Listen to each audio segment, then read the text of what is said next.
Hello everyone, and welcome to the Stress Health Seminar.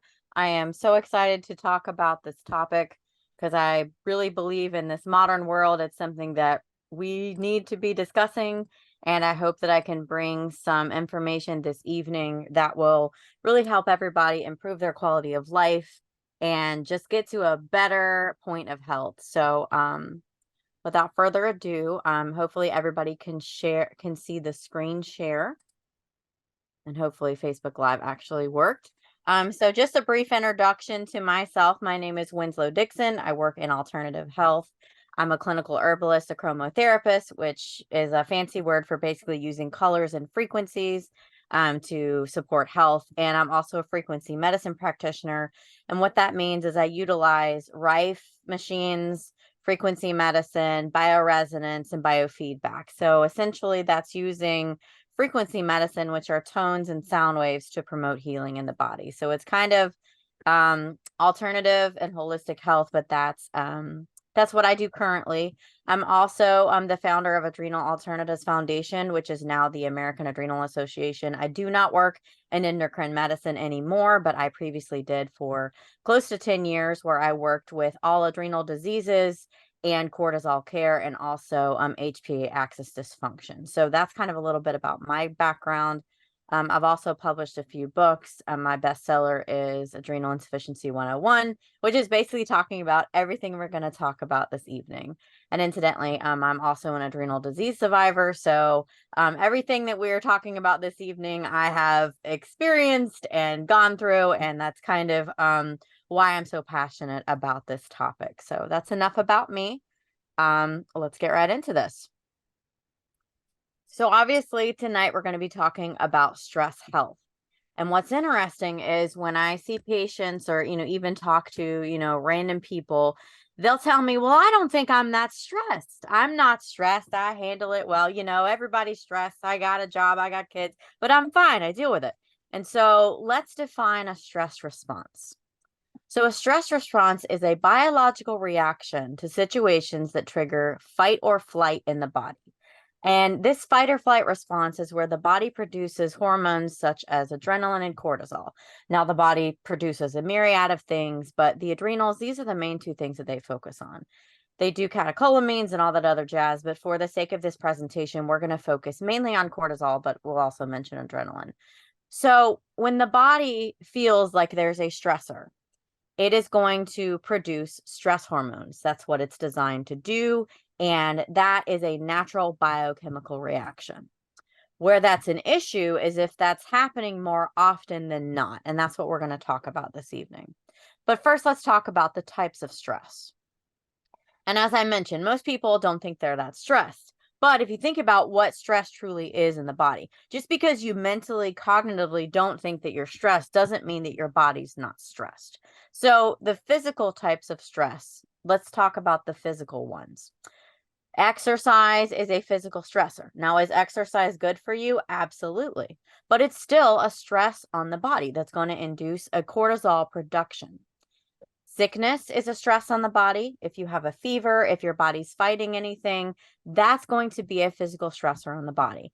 If you have an infection, if you get an injury, if you're in pain, if you're tired, those are physical stressors on the body, which are going to tell your body, hey, I need more cortisol. I might need adrenaline to fight this. That's why sometimes when you get a high fever, your heart rate's crazy because your body's producing all those stress hormones to try to overcome this sickness. When you get in a lot of pain and that pulsing that you do, that's got to do with cortisol because cortisol affects your heart rate. So these are physical types of stress. And then there's emotional types of stress. Grief obviously is something that is very difficult to deal with, and it does induce a cortisol response. Shock, even extreme emotions such as happiness. If you get, a big surprise, your heart races, whatever, you're excited. Those are also stressors. And like I said, it doesn't always have to be a negative, bad thing, but even happiness can be a stress on the body because that's something extreme that it's dealing with. So I want us to really think about stress in a different way. It's not always this, oh, I got to get it done. I got to whatever. It's anything that is extra on the body. And like I said, even happiness. And then environmental stressors. If you get very hot, that's a stress on the body. If you're very cold, that's a stress on the body. It has to react to that. Poor air quality, if it's, if you're struggling or whatever, people that hike can tell you that when you're going up the mountain, it's a stressor on the body. And then EMF radiation, those of us that are very electromagnetically sensitive, that can be a stressor on the body. 5G towers have been researched to be very stressful on the body and in fact a lot of different things. Pesticides, toxins, molds, these are environmental things that can cause stress on the body. So I want, again, to us to reframe our thoughts about stress. All these things can cause stressors on the body. And when you start understanding what stress truly is, then you can understand how you can rewire your stress response to try to evaluate maybe why your cortisol may not be the way that it's supposed to be. And we're going to go into that. But I initially just want us to think about stress as anything that impacts the body in an extreme way. So obviously we know the impacts of stress. I could write this list a million miles, but these are the main things within research that the impacts of long-term stress does. Specifically, inappropriate cortisol production does these things. There is an increased risk of heart attacks, high blood pressure, anxiety, depression, digestive issues, and headaches. As someone who does struggle with adrenal disease, I can tell you that this bottom corner here, this bottom circle, are things that I fight because of cortisol dysregulation. And so if you're watching this, we're going to talk about how to figure out your cortisol and everything. But if you have any of these issues, specifically the bottom ones, I would very much encourage you to find out what your cortisol is, because cortisol directly impacts mental health and it directly impacts anxiety levels and things like that. Depression, also digestive issues and headaches, and there's a myriad of other symptoms. So stress response, an inappropriate stress response, can cause a myriad of both physical, emotional, and mental issues. So this is just, like I said, a small little list of dysregulation in cortisol and what it can cause. So obviously we've talked about what stress is, but the main organs that impact your body's stress response are the adrenal glands. And the adrenal glands are these little walnut-looking organs that are on top of each kidney. And like I said, the main thing they produce is cortisol. They also produce catecholamines, DHEA, and other steroids. So they're very important little tiny organs that control a lot that most people have not even had them evaluated ever. So let's talk about the role of what the adrenal glands do. So the main thing that they do that's vitally important is that they control your body's internal clock. They control what's called a circadian rhythm. And a circadian rhythm, like I said, is the 24-hour production of everything that your body does. It's how your body wakes you up. It's how your body puts you to sleep. It's how your body digests. It's how it gives you energy. How it basically does everything. It's this internal clock that goes around and around and around and around, and it tells your body what to do. And when your adrenal glands are getting inappropriate signals at inappropriate times, literally every single body system can be off because that clock is off, and that old saying of like a broken clock is right twice a day, you can still function and have, inappropriate adrenal response, but you're not going to be at your best. If you have a lot of morning fatigue, that's a really big indicator of cortisol dysregulation. And there's also a term called wired but tired, which is where at the end of the day, you're so tired you can't even function about 3 o'clock. And then about 10 o'clock, you hit this second wind and you can't even go to sleep. And that's indicating that there is an inappropriate circadian rhythm response. And that's usually directly related to cortisol. So keep that in mind, that if you have any adrenal symptoms, that's the wired but tired thing is a big indicator, and also the morning fatigue. So something else that the adrenal glands do is it assists in glucose metabolism, which is basically how your body uses sugar and energy. Sugar and salt cravings are very common in people that have hormone dysregulation. Mainly salt cravings with adrenals because they impact sodium, potassium, and all those sorts of things. And I won't get into the scientifics of that, but the adrenal glands have a lot to do with metabolism. Cortisol, insulin, and adrenaline are cofactors in the body, and so they definitely impact one another. And I will put some sources at the end of this video that talk about that. But that's another main thing that it does, is it affects metabolism, which is why people that have cortisol dysregulation may struggle with weight. Cortisol and the adrenals also maintain blood pressure, and it increases it according to stress response. So what's interesting is people with adrenal insufficiency, which is where they don't produce any cortisol, one of the main indicators is that they have low blood pressure. And that's in fact an indication that they're going into an adrenal crisis, is that their blood pressure will drop. So the adrenals really control a lot of blood pressure. And like I said, when you're in a stressful situation, blood pressure is reactive, which is why a lot of people, when they go to the doctor, they only have high blood pressure at the doctor because it's a stressful situation. The adrenals are a reactive organ, which means they're going to react to stimuli. So they increase and lower your blood pressure determining on the stressors that they recognize. It also regulates heart rate and blood flow to the muscles in the brain. And like I said, it also regulates metabolism, and it really controls how your body uses and converts energy to food.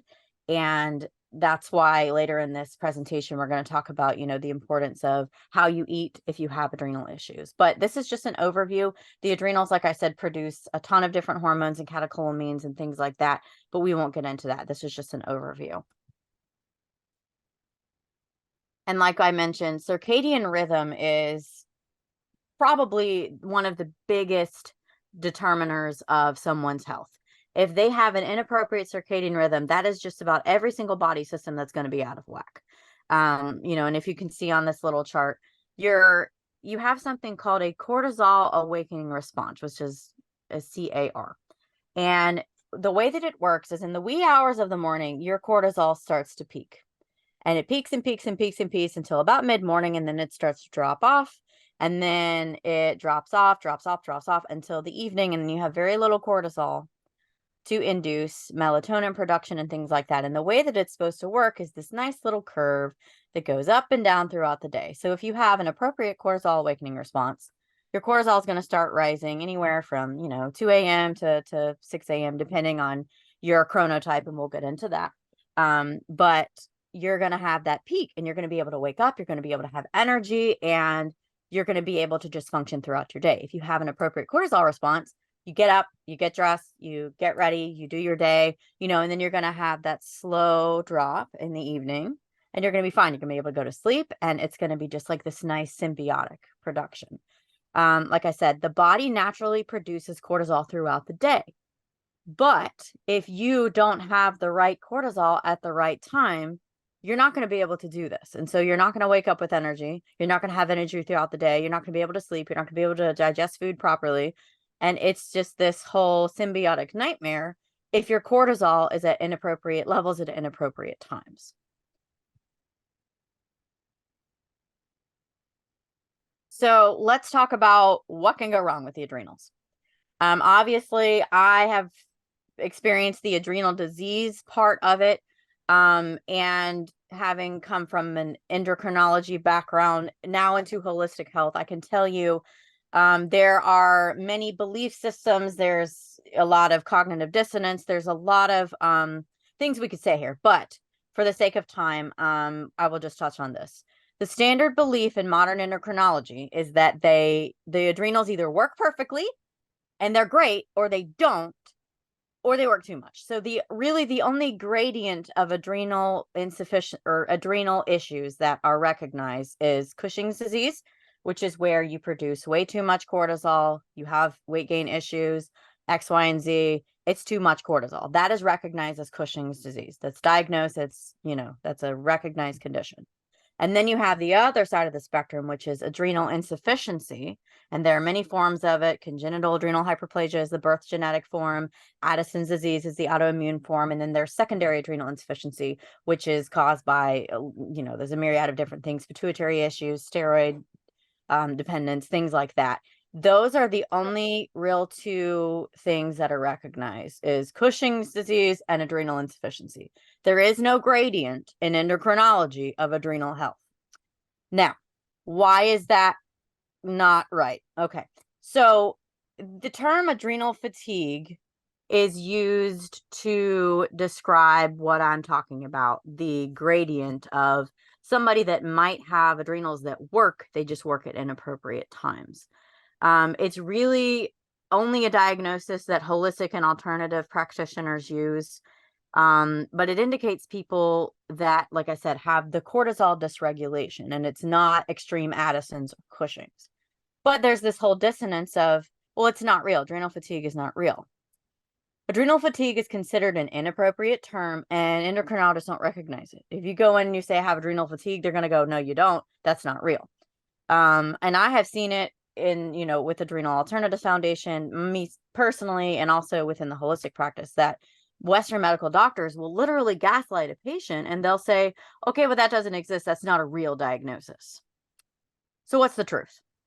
So the truth is that adrenal fatigue is actually called something called HPA Axis dysfunction, which is this big fancy term that is basically where it's a research condition where your body does produce cortisol. You don't have Addison's, you don't have adrenal insufficiency, you don't have the Cushing's.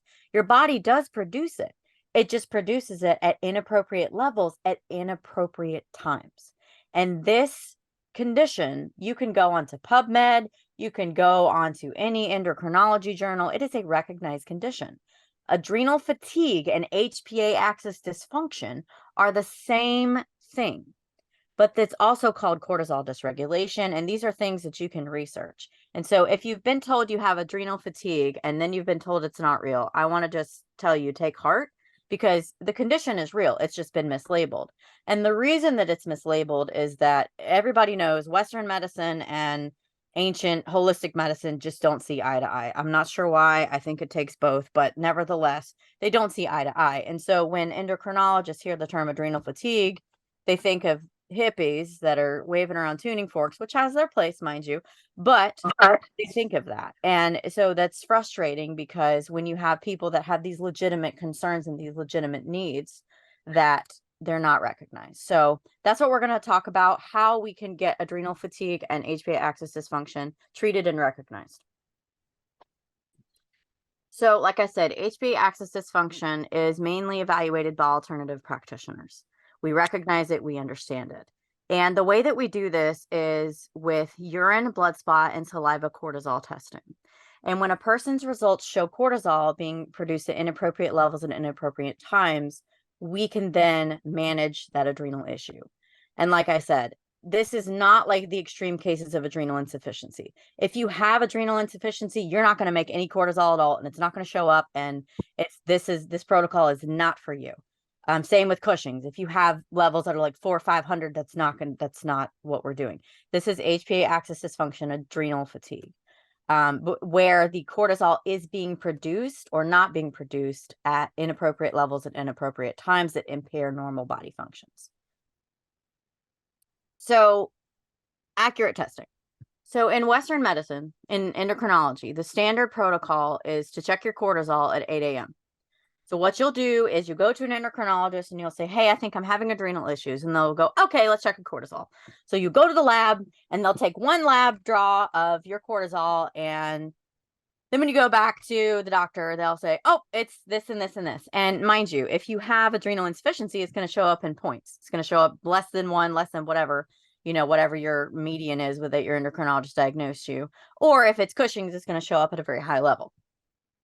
If you have either of those conditions, that's going to be a great test. If you have HPA axis dysfunction, adrenal fatigue, that's not going to be very useful, because you get a snapshot of one cortisol. Not, like I said, if you have Cushing's or Addison's, that's great, because your adrenals aren't working right. They're not working at all, or they're overworking. But with this, you really need to find out what your adrenals are doing, when, and how. So how do you do that? So first of all, why testing protocols matter. So like I said, when you have cortisol dysregulation, it's not this on-off thing like adrenal insufficiency and Cushing's. Cortisol is a reactive, fluctuating hormone that is directly impacted by your stress response. And it can change moment to moment depending on physical and emotional stressors. So when you get that one lab result, it's only going to be a snapshot of your function in that exact moment. And like I said, with adrenal insufficiency, that's easy peasy. You don't make enough. Okay.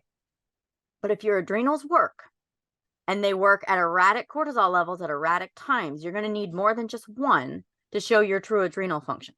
You really need multiple specimens that are going to show exactly how this reactive hormone is doing. Because like I said, it's not this green light, red light thing that endocrinologists think. It is cortisol dysregulation is a different beast. So in holistic health, in my specific practice, this is the protocol that I do. I have test kits that I send home with my patients, and they are about this big, and they have blood spot, urine, and saliva samples. And I will use one or all of them depending on the specific patient. But the urine and the saliva tests are used to evaluate what's called free cortisol. And I also evaluate a lot of other adrenal hormones. So I evaluate DHEA. Sometimes I evaluate histamines, depending on what I think the patient needs. Morning saliva cortisol panels are also done to test the diurnal cortisol curve and also the cortisol awakening response.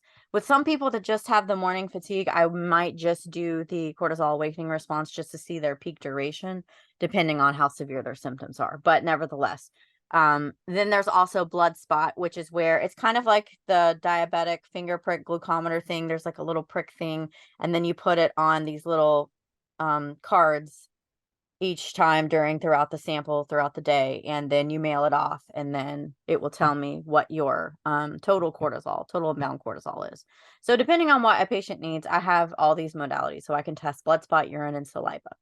These are also done in the comfort of their own home, and so they don't have to go to a lab. And but these are just the standard tests that I do. When and where matters. It is vital to get an accurate lab result completed in a baseline setting.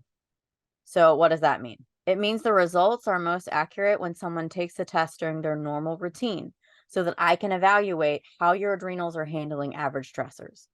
Because like I mentioned, cortisol is a reactive hormone. So if you're out of your normal routine, I'm not going to be able to see the truth of what your adrenals are doing. So when and where matters, which is why I want patients to do these tests during their normal routine, in their home, at their job, whatever. And they're simple to be done. These are test kits that I give you. Like I said, they're about this big. You just, if you do the saliva one, you just have to spit on a thing. If you do the urine one, obviously you have to urinate on it. The blood spot one is obviously blood. It's, it's not having to go to the lab multiple times. It's a much simpler thing. And it gives me great data on what's going on with your adrenals. And like I said, at-home stress testing is a preferred method because it involves multiple testing times through a 24-hour period. So this allows me to get a full evaluation of a person's hormone production and stress response. So like I said, my hesitation with just using blood labs, and don't get me wrong, they do have their place. And if someone has severe adrenal issues, I am going to want to request they see an endocrinologist, because if you do have Addison's, that's a whole different beast. But as far as just the HPA axis dysfunction, it's very important to get those multiple specimens, because we need to find out what your adrenals are doing, when, and how.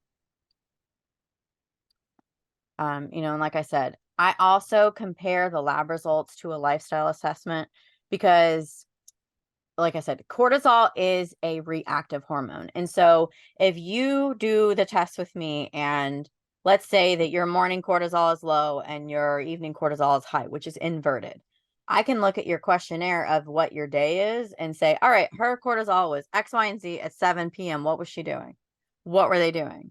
And so it gives me a deeper insight into, if you have certain anxiety at some points, if your energy dips at a certain level, if you have certain food cravings at certain times. You would be surprised how much people blame on themselves that are actually their hormones, that are actually cortisol, adrenaline, DHEA, all these hormones that are fueling, leptin, things like that are fueling these habits that they hate themselves for, especially like binge eating and things like that, and nighttime carb cravings, and that's hormones. And so with the lifestyle assessment, I'm able to look at all those factors. I'm able to look at the cravings. I'm able to look at the activity levels, the energy levels, the depression, whatever that you are experiencing during those times. I mean, it's a very lengthy questionnaire, but it gives me so much insight when I compare it to the adrenal labs, because then you can sit there and say, this is why.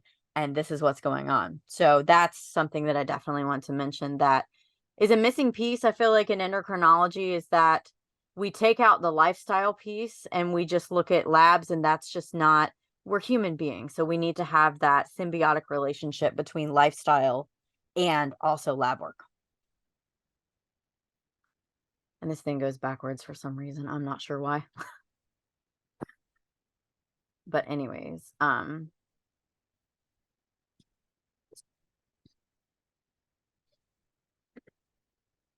so tools for cortisol care. So this is a huge topic that I will not be able to fill in an hour, but I wanted to just do the top things that work for patients in my practice and also myself. Anxiety relief is pretty much the number one thing that we need to do if you are trying to manage cortisol care. Cortisol is directly related to mental health. Also, catecholamines are directly related to mental health. And we need to get anxiety under control if you're ever going to get out of a fight or flight response.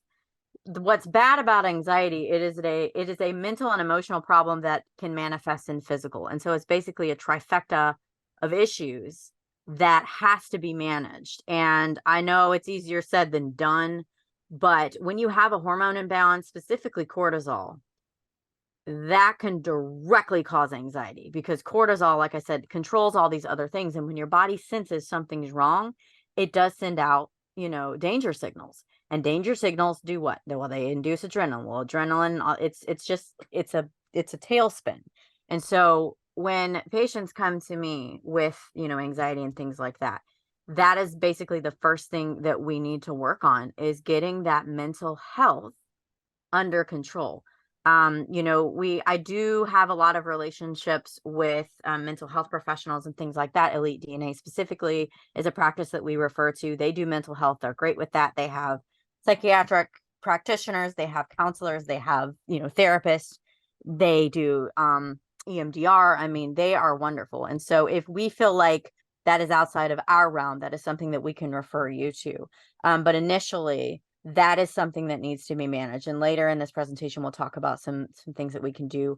There's also alternative things that you can do. We offer tuning fork therapy. We offer, a lot of alternative modalities, the frequency medicine I mentioned. Anxiety relief is just something that's so vital if you're trying to manage your stress response. And so if you do have major anxiety issues, feel free to, contact us and we'll work on that. That's the number one thing that needs to be managed is mental health. Also lowering histamines, and even people that don't have mast cell or things like that. I have found that most people with chronic health issues do have an elevated histamine response. And that is something that we also test, with our at-home kits as histamines. And it's also very much managed by diet. There's a lot of things that are histamine producing that we work with patients in order to try to figure out what is in their diet it's not being beneficial to them. It's very important to keep a food journal. It's very important to log things and to just figure out what might be triggering certain symptoms. Not everybody has high histamines, but in my experience, 9 times out of 10, if someone has adrenal issues, they also have histamine issues. And again, that's very much controlled easily with diet. There's also over-the-counter medications and things like that. Check with your doctor. Don't just start taking things. But even me personally, I have to take Zyrtec, especially after I exercise and those things, because histamine reactions can happen at any time, and any stressor on the body is going to impact histamines. Like I said, cortisol controls a lot. Cortisol is what controls the inflammation in your body. Histamine and inflammation levels go hand in hand. So that's definitely something that we will have a conversation about if you come see us. Going right into the next point of inflammation. People that have chronic pain, people that have chronic health issues typically have elevated inflammation in the body. And lowering that inflammation is key into finding quality of life and also getting that stress response down, because if you're in pain, it's going to increase your stress and it's going to cause mental and physical health issues, depending on your personality, what your body type is, your genes, X, Y, and Z. So lowering inflammation is a major part of cortisol care. And like I said, every person is different. And so what works for you might not work for another patient. What works for me might not work for you, X, Y, and Z. So we're going to work with you to figure out what is exactly inflamed. It might be your whole body. I have a lot of people that come to me with the diagnosis of fibromyalgia, which is like all over muscle stuff. And some of them get instant relief just by doing a PEMF mat once or twice a week because it helps them with that. Some of them get relief just by reducing their EMF exposure. There's so many things that we haven't been taught, that are in Western medicine that are not in Western medicine that we've been told, oh, yeah, there's nothing you can do, X, Y, and Z.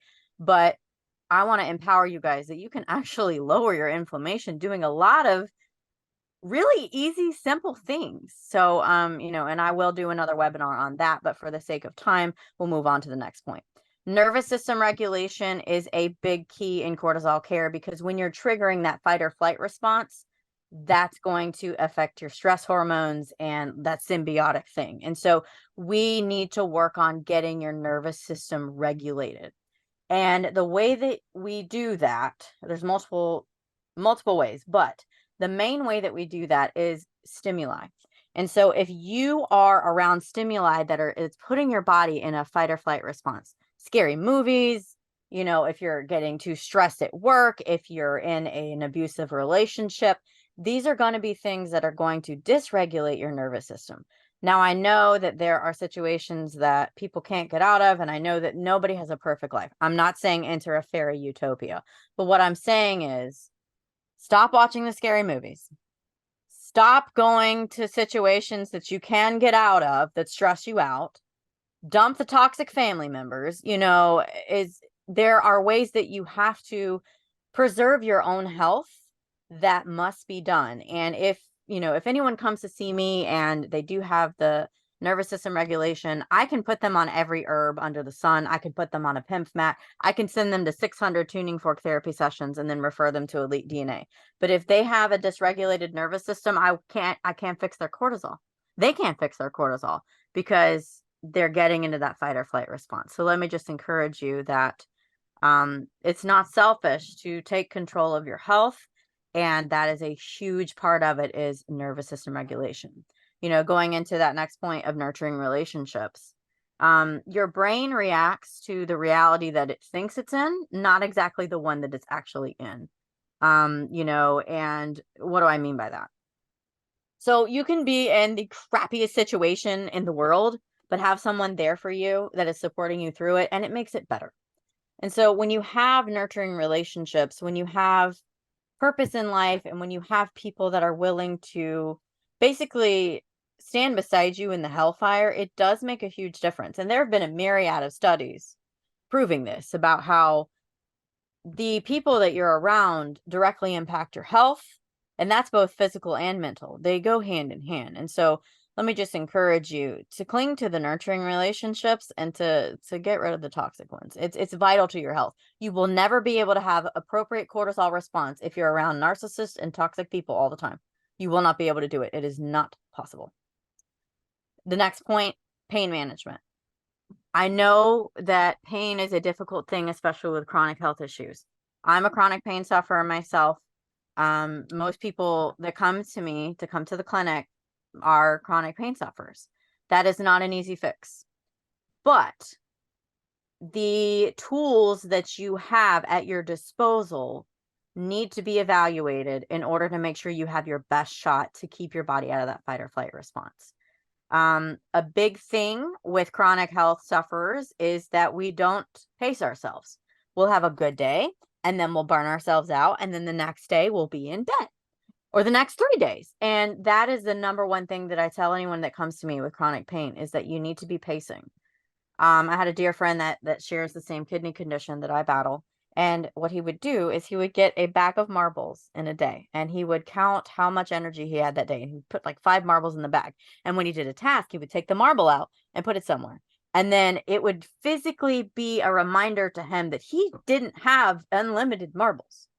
And I just thought that was like the most amazing thing because especially, as I'm not going to be sexist, but I feel like as women, we have a lot on us, and men do too.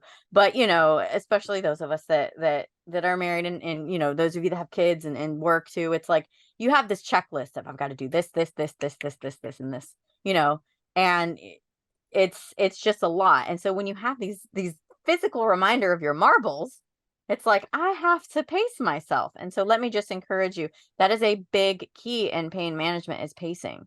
Also, there's a lot of things that we can do diet wise to keep inflammation levels down. And there's alternative modalities. Like I said, I use the frequency medicine, tuning fork therapy. I lay on a PEMF mat, even grounding, going out and, just sitting on the earth for 15 minutes a day. It's been proven to reduce inflammation and pain levels. It sounds crazy and woo woo, but I've seen a difference in myself. There's a lot of things that you can do. I'm also a clinical herbalist. I use herbs to try to help. I have herbal tea right here, and I know that it's not an easy fix, and if you need to be on prescription medications, there's things like gabapentin. There's, obviously the opioid epidemic is crazy and everybody's whatever about it, but opioids have their place. If you're in chronic pain, we need to get you to someone who can help with that, because you're not going to have appropriate cortisol if you're in astronomical pain levels. And, that can be any type of pain, fibromyalgia, migraines, X, Y, and Z. We need to get you to a proper pain management point. Also, a positive mindset. And I'm going to be very hesitant when I talk about this, because I understand chronic pain sucks. Chronic illness sucks. And there are going to be some days where you just don't want to go on, and that's okay. I describe life with chronic illness, because I have it myself, like you live in a pot of boiling water. It's hotter some days than others. It's boiling. It's not comfortable. Every day is not fun. Every day is a pot of boiling water. But when your mental health goes down, somebody puts a lid on it and you're just suffocating and consumed. You have to keep that lid off so you can survive the boiling water. And that's where positive mindset comes in. I am not saying you have to be a little Zen fairy and like, oh, the world is great. It's not what I'm saying. What I'm saying is that you tell yourself that you haven't unearthed every stone. This is a big world, and that you will find better health someday. Like I said, it's not an easy fix. And I'm not going to sit here and tell you that I don't have days where I don't want to crawl out of my ever living skin. But at the end of the day, you have to realize that you were born the person you were born, in the body you were born in, with the parameters you were born, and it's your job to play those cards. Did you get great cards? Probably not. If you're watching this, you probably didn't get great cards, but there are people here to help you to play those cards. I am more than happy to have a conversation with anyone about any of these things, because I know that it's hard. And the thing about life and about, being a holistic health practitioner is you can't save people from their fate. You can't save people from themselves, and you can't, honestly, there's a lot that you can't change, but you can make a difference, and you can be there for someone. You might not be able to pull someone out of hell, but you can sit with them in their own hell. So let me just encourage you that a positive mindset is keeping that lid off of the boiling water. And then also I talk about nutrition a lot. Food is kind of scary at this point, especially with everything that's going on. I know I won't go into details, but I feel like the food thing is a little wild with the pesticides, and there's so much you can worry about. There's just not. And so I'm not going to fear monger, but what I'm saying is proper nutrition makes a huge difference. Specifically, people that have genetic mutations and things like that, you're not going to be able to detoxify the same as someone who doesn't have genetic mutations, like MTHFR, COMT. We won't get into that, but it's important to give your body its best shot. And so if there's any way that you can eat a whole diet, and I'm never going to promote just one diet, because I feel like everybody's genes are so different. And some people do great on the carnivore diet. Some people do great on low oxalate. Some people, it's so individualized. But what I am saying to you is that across the board, no one needs to be ingesting artificial colors. If it says red 40 on it, put it back on the shelf. No one needs red 40. No one needs yellow 5. No one needs blue 1. I'm not kidding about these things. These things are endocrine disruptors, and they are toxic to the human body. They're banned in other countries for a reason. So any food colorant needs to be out of your diet immediately. There's so many things just like that are simple, that you can easily do. You know, hydration, appropriate, proper hydration. Use a good quality water filter. That makes a difference. You know, make sure that you're getting enough food. I can't tell you how many women come to me that are starving and they are like, oh, I have to be in a caloric deficit. It's like you you have to give your body enough chance to be able to heal itself. And if you're starving, you put yourself into a fight or flight response because your body goes, I don't have enough food. And then what's interesting about the endocrine system is that it will actually create something called adipose tissue, which are endocrine cells in fat cells. So you're making yourself fatter because of this adipose tissue, because it's an extension of your endocrine system. It is crazy.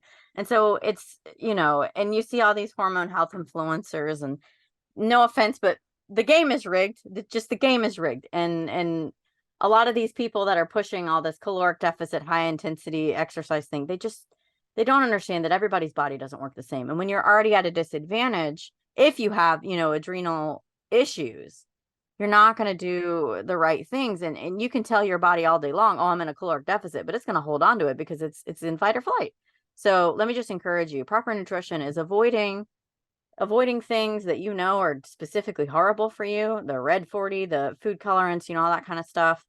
Sodas, nobody should be drinking soda, guys. You can clean a toilet with a Coke. Don't do it. You know, and I'm not trying to be a joy kill, and like I'm not saying don't ever enjoy things, but let's talk moderation. You know what I mean? But proper nutrition is majorly key. And then obviously stress relief. Stress relief is huge, and I don't feel like we do things enough. I feel like, especially those of us that are type A personalities, we tend to do this thing where we put our responsibilities before our needs. And so we'll do everything that we need to do, and then if there's enough time and energy, then we'll take care of ourselves. And that's just not the way that it needs to be, especially if you're battling chronic health issues. So let me encourage you, just invert that. Let's put our needs before our responsibilities. And I'm not saying be lazy, and I'm not saying use it as an excuse, but how many times do we push ourselves past the brink and then go, I shouldn't have done that. And it was something like stupid. Like I cleaned a toilet today and I really shouldn't have done that because I was in a lot of pain. And I was like, why did I do that? I shouldn't have done that. And then I felt bad. I felt worse and I already didn't feel great. And it was like, let's use our noodles here. Stress relief is so vital. Do something every single day that you enjoy. And it doesn't have to be a big thing. It can be watching, you know, a YouTube channel that makes you laugh, a YouTube show, you know, whatever, that's 5 minutes about a stupid cat with a yarn. I don't know, whatever that you like. Drink a cup of tea. You know, herbal tea is like my jam. Like I love rooibos cranberry tea. Just drink a cup of tea. You know, call somebody that you want to talk to. Go for a walk around, you know, your neighborhood. Go just do something, one thing a day that you enjoy. Listen to a favorite song. Just take a bubble bath. It doesn't have to be this huge hour-long thing, but just take a moment and find stress relief every day. A great practice that we recommend to all our patients is that at the end of the day, clear the energy and consciously just be like, I am going to clear anything negative out of my body, out of my mind. Just before you go to bed, sit there for 2 minutes and just clear energy and just think about the positive things throughout the day. And just, I can't tell you how big of a difference that makes because it resets your brain to let things go. And then you're able to tell your brain consciously, look, I am in a better state. I am ready to go to bed. I'm not holding on to X, Y, and Z. And you can kind of just take a deep breath, and you'd be surprised how many signals that sends from your brain to the rest of your body to go, oh, I can just chill out. I don't have to hold on to that. I don't have to hold on to that butthead that decided to cut me off on the traffic. You know, that's a very scientific word, I know, but you know, you don't have to hold on to those things. You can just let it go. So let me really, really, really just promote stress relief. Put your needs before your responsibilities sometimes. You need to do it. And then sunlight exposure is huge with circadian rhythm. You have to get sunlight within the first hour of waking, or your pituitary is not going to get the right signals. I will preach this until the cows come home. When you get up, open the blind. Open the blind. When you get up, open the blind. Before you do anything, open the blind. That's what you need to do. And I promise you that makes a huge difference. And if you can't do that, and if you, I don't know, if you live in Alaska or something, Get you a light therapy bed. Get you some sort of light therapy, something like that. It's very important to get light exposure within the first hour of waking, because that literally sends signals to your pituitary, and that's all day long. If you get appropriate pituitary response, you're going to produce melatonin better in the evening. It's so important to get that sunlight exposure. And then the last thing is work-life balance. Like I mentioned, a lot of us are super type A. A lot of us are people that just push through things, and it's very difficult at some points to be able to do this. So it's important to have a work-life balance. It really is. So let me go to the next slide.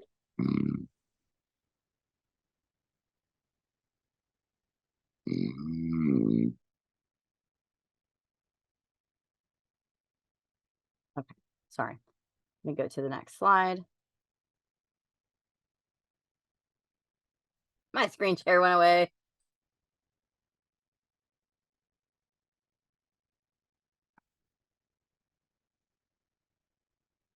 Okay, anyways, so adrenal healing requires an extremely different approach than most health protocols. And what do I mean by that? So typically any health practitioner, anybody who you go to for weight loss, they're going to go try harder, try harder, try harder.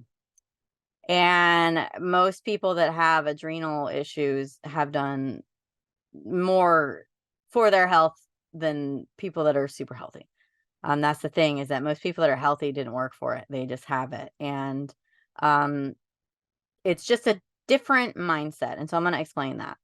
Your adrenals react to the reality that they think they're in, not the one they're actually in. And like I said, that's kind of what we mentioned about the brain as well.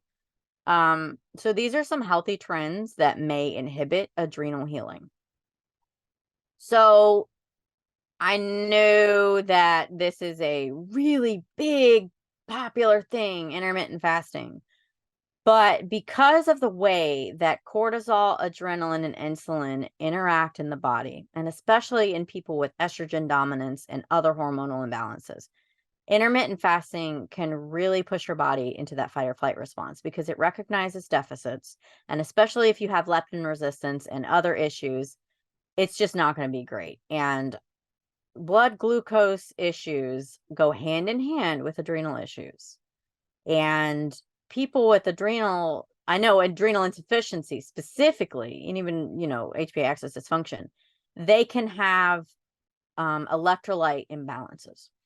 And so when you have electrolyte imbalances, intermittent fasting is really tricky, because if you don't have what you need, you're going to go into some funky symptoms and you're just not going to feel great. We'll talk about that with the other diets too, but intermittent fasting is really stressful in the body. And if you have adrenal issues, it's going to send your body into this mindset of, oh, she's restricting, she doesn't have X, Y, and Z, she doesn't have food. And then you're going to produce adrenaline, and it's just going to be a negative thing. A reference for this, and a really good book that I recommend, is called Adrenaline Dominance by Dr. Michael Platt. He has done a ton of research on obviously adrenaline and things like that, and how intermittent fasting is just, he does mention how you have to eat a certain way when you do have adrenal issues. For me personally, and like I said, I'm not a registered dietitian at this point. I have to eat every 2 hours, and that's not a big meal, but to keep my blood glucose at a level, because I am on glucocorticoids, and I do have the adrenal insufficiency at this point. I have to eat just about every 2 hours, and it's not a big thing. It's probably like a piece of fruit. It might be, something like that, but I have to pretty much eat every 2 hours just to keep my blood levels at a baseline, or I do have hypoglycemia. And I also have a lot of electrolyte imbalances. So let me just encourage you, don't check with your doctor, but intermittent fasting is not something that is recommended if you have adrenal issues. The next thing that is a trend that may inhibit your adrenal healing is high intensity exercise. Like we mentioned at the beginning of this presentation, is that high intensity exercise and things like that can be a stressor on the body. Any exercise is going to be a stressor on the body. And the danger with high intensity exercise is that it's very, very, very cardiovascular. It's very like, oh, let's go, and it induces adrenaline. And when you already have weak adrenals that are in this heightened state, it's regressive. And so high intensity exercise is really, really regressive when you have adrenal issues, because it puts your body into fight or flight. And if you're trying to do it for weight loss, you're going to increase your cortisol, and it's just not going to work. Especially if you're combining it with intermittent fasting and any of these other things, your body is just going to freak out. You're not going to feel good, and you're going to deplete any energy stores that you have, and you're just going to get into a worse state. My biggest fear when people come to me in HPA axis dysfunction is if they don't get a handle on it, will it turn into adrenal insufficiency? Now, there's a debate on whether that can happen or not, but I think it happened to me. I think I was in an HPA axis dysfunction state. I think I pushed it too far, and I think I ended up with Addison's. Now, again, whether that's opinion, but I think it's important to nurture your body when it's already fighting its hardest, and high intensity exercise is not the best for adrenal healing. Now, there are other exercises that you can do that are not high intensity that I highly recommend, but you have to figure out what's best for your body. There are things like foam rolling, and people swear yoga is great, but yoga's hard if you're not flexible. But I do qigong instead, which is like an ancient traditional Chinese art, which I love. I absolutely love qigong. If you've never done qigong, I highly recommend it. There's qigong, there's tai chi, there's the water therapy. You can just swim. I mean, like I said, I mentioned foam rolling. There's this like thing called sit and be fit. I mean, there's so many low intensity exercises that you can do that you don't have to run on a treadmill or train for a 5K. Like, I just really fear when people come to me with weak adrenals and they're pushing them hard. Like, don't work smarter, not harder needs to be the mentality. And then with the trend of the ice baths and ice showers, I understand the science behind the ice baths and the ice showers. But what's difficult about people that have adrenal issues is that when you all of a sudden do that cold stimuli, yeah, it's supposed to trigger dopamine and X, Y, and Z, but it's also going to trigger a stress response because it stresses your body out. So let's not do that one, because it does put your body in a stress response. Now, mind you, if you don't have adrenal issues and all that, you're going to get the dopamine hit. You're going to get X, Y, and Z. It's going to be a good thing. But if you do, it's going to put your body in a stress response. It's going to tell your body it's not safe, and you're going to feel like dirt. So that's something that is not recommended for adrenal healing. And then also with keto or strict low carb diets. Excuse the typo there. It's supposed to be low carb. But here's what is interesting about keto. So, and I will post this in the link of the description of this video because this blew my mind. But I actually tried to do a low carb keto diet about a month ago, and I got violently ill and literally lost my mind. Like, my brain was gone. I went into so much depression. I couldn't cope, and that's not me. And upon my research, I found that low carb diets absolutely can cause depression. And there's actually been people that have died from keto with adrenal insufficiency Addison's. And upon looking at it, it's because those diets can cause electrolyte imbalances and other issues. And so when someone like me has adrenal insufficiency and they do keto very strictly, their body can't manage electrolytes appropriately. And that even happens in normal people, which is why they get the keto flu. And so it's not like it's, and like I said, I'm not trying to knock anybody that does keto. If you don't have adrenal disease and it works for you, Gucci. I have a dear friend that does carnivore that swears by it, and it worked great for them. They're a type 2 diabetic. It manages their blood glucose. Cool. But for people specifically like me, we need to make sure that electrolytes are managed and that you're getting the proper nutrition. And honestly, with the mental health nuances that come with adrenal issues, like we mentioned, low carb might not always be the best option. And like I said, I'm never going to say that all diets work for all people, because they don't. But my recommendation as someone with adrenal insufficiency and also that works in holistic health, I do not recommend keto or strict low carb diets for adrenal disease patients or adrenal HPA axis patients. Like I said, talk to your doctor. I'm obviously not a registered dietitian. At one point I will be, but that's a whole nother video.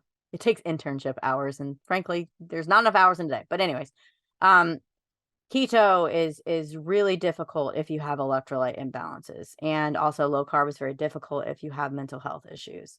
And like I said, if it works for you, that's great. Don't come for me. I will not argue with anyone on this account, but I'm just saying from my experience and having seen the research that people have literally died, gone into adrenal crisis because of a certain diet. I can in good conscience not warn you, especially with the violent reaction that I had. And so the last thing here, the healthy trend that may inhibit adrenal healing, is heavy detoxing. Now, detoxing is a buzzword in the holistic health industry today. I don't know why, and I get it because there are a lot of things that are scary, like I said, pesticides and EMF and all that stuff, and everybody's worried about parasites and mold, and you can drive yourself crazy with all this stuff. But the thing with detoxing is that if you don't have open detox pathways, if you don't have a strong enough constitution to handle a massive toxin dump, you're going to get really, really sick. And I don't say that to scare you. I say that because, again, I have experienced it. And so it's the best way to do a detox is just to eliminate what you can in a safe way and not try to totally dump everything out. Because what people do is they go, oh, I'm going to go on this detox. And then they go from eating their normal standard American diet of, chips and soda and all that stuff. And then they just drop everything out. And then within 3 days, they're like losing their minds and they don't continue with it. And then also, even within herbalism, like, there's some really detoxifying herbs, antiparasitics, wormwood, for example. If you do wormwood every day and you don't have the strong enough constitution to handle it, you're going to get a backup of toxicity. You can get lymph backup. You can get all kinds of, stomach issues. Like I've seen it multiple times where people will do herbal detoxes and it's really regressive because they get sick. And it's like, detoxes are great and herbs are great, but you have to do them in moderation. And people think because herbs are natural, they don't have side effects. But as a clinical herbalist who went to school for this stuff, I can tell you that snake bites are natural too, but that doesn't mean they don't have risks. And, snake bite's going to take you out. So with any detoxification, you need to have somebody that knows what they're doing, that's going to be doing proper protocols with you, and you need to do it extremely slowly. Do not do a heavy detox. People will come to me having done these horrible like coffee enemas for like 3 days in a row, and I'm just like, who put you on that? Detoxing is necessary for the body, but specifically for people with genetic mutations that affect methylation, the MTHFRs, those sorts of things, you're not going to have the same detox pathways. And people that have heavy metals and stuff like that, and that you can worry about all that. But what I'm telling you is that detoxing needs to be done slowly and effectively and under the care of someone who knows what they're doing. So don't just throw out every bad thing you've ever eaten and then go start drinking smoothies with kale, because there's a whole lot that goes into that, oxalates and parasites and molds, and just you need to have someone that knows what they're doing.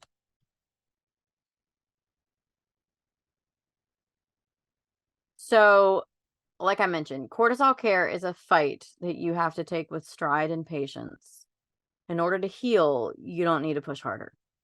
And I wish someone had told me that early on in this diagnosis, that if you push harder, it's going to be regressive. And so I don't say that to discourage you from trying to find answers, but I say that to give yourself a break. Listen to your body and give it what it needs. And that's all these things that I've mentioned. It's proper family support. It's proper friend support. It's good nutrition. It's sunlight. It's breathing right. It's sleeping. It's, doing something that you enjoy. It doesn't have to be this whole reinvent the wheel thing. But you also can't push your body to the brink and then expect it to be nice to you. Like, it's mad. You've made it mad. And I'm not saying that to, to put blame on you, but I'm saying that like symptoms are the body's language to us. And so when you have all these symptoms, that's your body trying to talk to you. And so it sounds wild and woo-woo, but maybe ask your body why it's giving you a certain symptom. I know that it sounds wild, but I recently started having a lot of visual issues. I am actually visually impaired at this point. I have some days where I just don't have eyesight, and I was asking my body why. And it was because I wasn't resting, and I don't ever close them. And I was exploiting my eyes because when your body doesn't work, as you want it to, you rely on your brain and your eyes. And I was doing a lot of computer work, working on more books, and I think I was honestly exploiting my eyes. And it's important to listen to your body and give it what it needs. And that's not just, internal things, it's external things, the foods. If you're craving something, let's figure out why. Why are you craving the salt? Why are you craving the sugar? In Chinese medicine, there's an entire chart of why you crave certain things. I crave wasabi like crazy, and it's because it helps you process grief. And I just thought that was so fascinating. And so if you come to me and you have certain cravings, we're going to figure out why. But anyways, adrenal patients are really typically great at pushing through pain and exhaustion. So if you're watching this and you're a type A, you're probably really good at that.